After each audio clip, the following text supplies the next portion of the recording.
Bonjour, je vais vous faire une petite vidéo du branchement du GOSD de chez HK. Donc si vous êtes comme moi, pas très calé en informatique, c'est pas toujours très facile. Donc je vais essayer de faire rapide.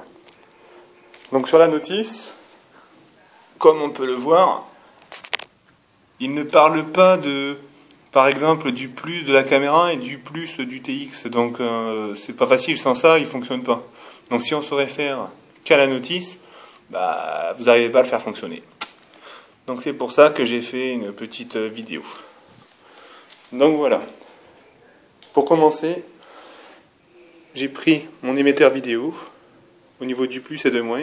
J'ai fait une double connectique pour venir s'alimenter sur l'OSD au niveau de la batterie 1 et une deuxième qui va directement être alimentée par une 3S ou une 2S.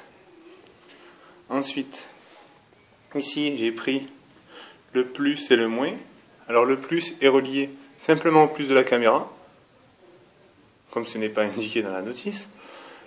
Ensuite j'ai pris la masse, qui est branchée aussi à la masse de la caméra, mais qui est branchée aussi à la masse de la vidéo, qui est ici. Donc la masse qui est ici.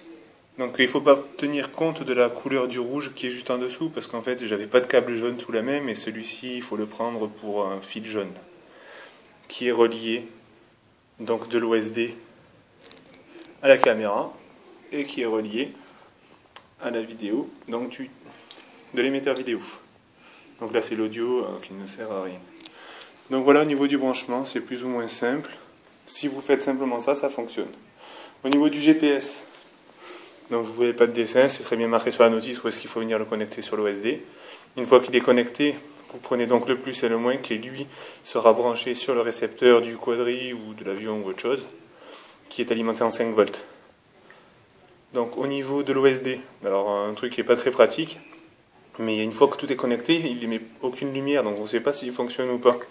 Pour ça, vous êtes obligé de le connecter à la télé. Donc vous aurez une image comme ça. Mais alors ici, vous aurez que des zéros. Et ici, il y aura écrit autre chose, il n'y aura pas écrit fixe.